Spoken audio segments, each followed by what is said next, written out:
After years of trial and error, castor oil has proven successful every single time. Everything else failed. When it comes to stubborn skin problems, especially after 60, most of those expensive creams are just a waste of money.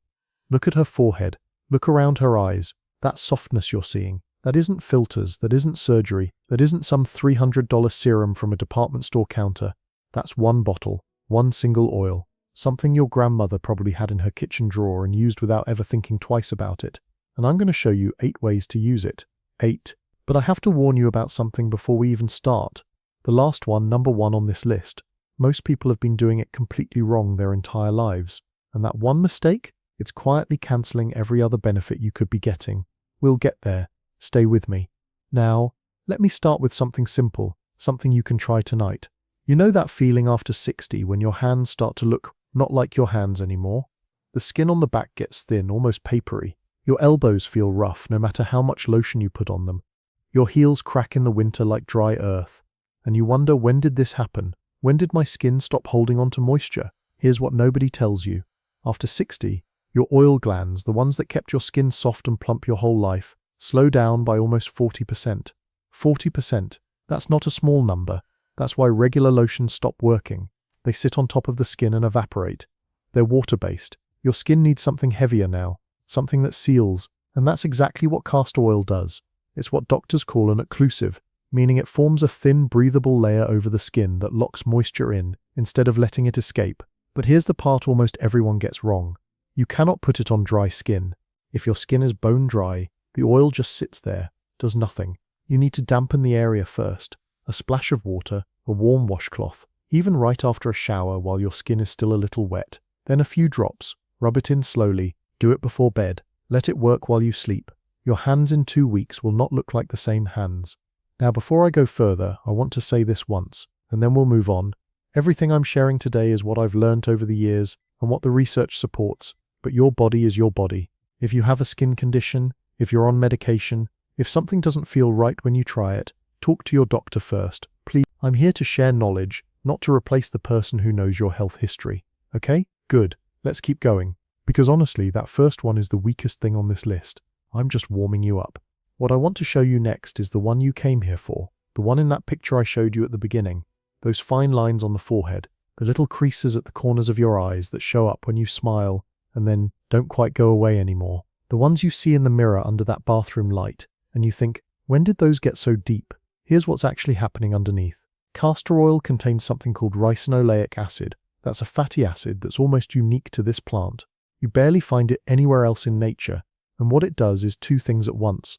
It pushes deep hydration into the upper layers of skin, which plumps the tissue and softens the appearance of those fine lines. And it acts as an antioxidant, fighting the free radicals that break down your skin's support structure day after day. Now listen carefully, because this is where most women waste the oil completely. 1 drop. That's all you need for your whole forehead and around both eyes. 1, not a dropper full. 1 drop on your fingertip. Not the dropper. The dropper is too much pressure and too much oil. Warm it between 2 fingers for a second, then massage it in slow circles, 30 seconds per side. Never ever let it get close to the waterline of your eye. Stay above the lash line.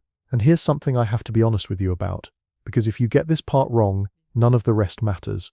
Not all castor oil is the same, not even close. Let me give you the quick checklist before you ever buy a bottle again. First, the bottle itself must be dark glass, amber or deep green, never plastic, never clear glass. Why? Because castor oil's active compounds oxidize when they hit light, and plastic slowly leaches into the oil over time, which defeats the entire purpose. Dark glass protects the ricinoleic acid from breaking down on the shelf. Second, the label must say 2 things: cold-pressed and hexane-free. If either one is missing, put it back. Hexane is a chemical solvent used to extract oil faster and more cheaply, and traces stay in the bottle. Third, the color. Real good castor oil is a very pale yellow, almost clear with just a hint of gold. If it's water clear with no color at all, it's been over-refined and stripped. If it's dark brown, that's a different kind called Jamaican black castor oil, which has its own uses, but it's not what we're using for the face. And fourth, the smell. Open the bottle and take a gentle sniff. Real castor oil has a mild, earthy, slightly nutty scent. Not strong, not rancid, and definitely not completely odorless, because odorless means every natural compound has been processed out of it. If you don't have a good bottle at home and you want one that actually meets all 4 of these standards, I've linked the exact one I recommend in the pinned comment below. It's on Amazon, it arrives in a couple of days, and it's the same one I use myself. You'll know it's right the moment you open it. 90% of women buy the wrong one. Don't be one of them. Now what about those brown spots? The ones that started showing up on your cheeks and the back of your hands somewhere in your 50s and have just stayed there, gotten darker, multiplied. Here's where it gets interesting. Those spots are called age spots or sunspots, and what they really are is years, decades of accumulated melanin.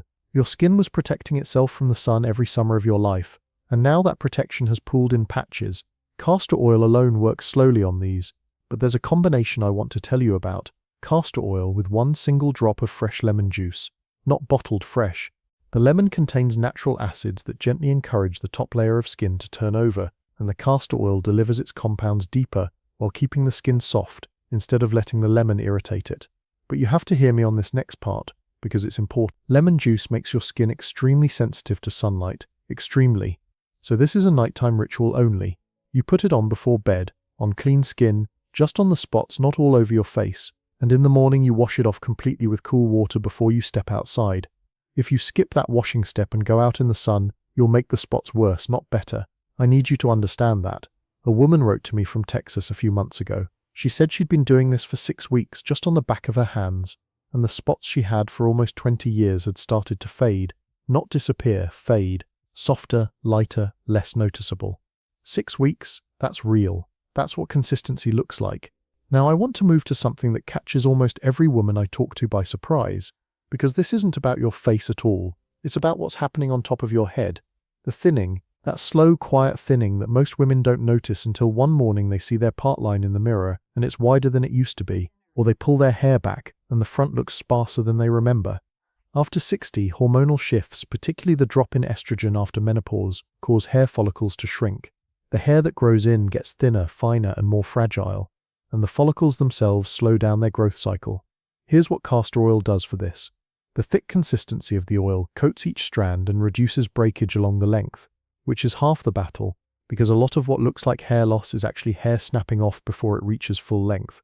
And the ricinoleic acid, when massaged into the scalp, supports healthy blood flow to the follicles, better circulation, better nutrient delivery, better environment for the hair that is growing to come in stronger. But castor oil alone isn't the magic. The magic is when you combine it with rosemary oil. And I don't say that casually. In 2015, a study was published comparing rosemary essential oil to a well-known over-the-counter hair treatment. After 6 months of consistent use, the rosemary group showed comparable improvement in hair count. Comparable? That's a real study, real measurements, not folklore. Rosemary stimulates the scalp, increases microcirculation, and works beautifully with castor oil as the carrier that holds it against the skin long enough to matter. Here is exactly how to do it. 1 tablespoon of cold-pressed castor oil, 3 drops, 3 not more, of pure rosemary essential oil. You must dilute rosemary. It's strong. An undiluted essential oil can irritate the scalp. Mix them in a small bowl, warm it slightly between your palms, not on the stove. Now part the hair in sections and apply directly to the scalp, not just to the hair. The scalp, that's where the follicles live. Massage with your fingertips, not your nails, for 3 to 5 minutes. That message is not optional. The massage is half of what's working here. It physically increases blood flow to the area. Leave it on for at least 30 minutes. Overnight is even better if you wrap your head in a soft cotton scarf to protect your pillow. In the morning, wash it out with a gentle shampoo. You might need to shampoo twice. Castor oil is thick. Do this 2 nights a week. Not every night. 2 nights. Consistency beats intensity every single time. Give it 3 months. I'm not going to lie to you and say 3 weeks. Hair grows slowly, especially after 60. 3 months of twice a week is when women start telling me they see the front of their hairline looking fuller, the part line looking narrower, and fewer strands on the pillow in the morning. That's the honest timeline. But what I'm about to tell you next has nothing to do with your head at all, and it might be the one that surprises you most. Your eyelashes, your eyebrows, the ones that used to be full, and somewhere after 60 started to thin out, get shorter, look sparse in the mornings.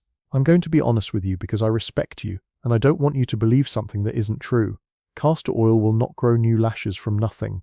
If a follicle is gone, it's gone. Any video telling you otherwise is selling you something. But here's what it actually does, and this is real. It coats each individual lash in that fatty acid layer, and it prevents breakage.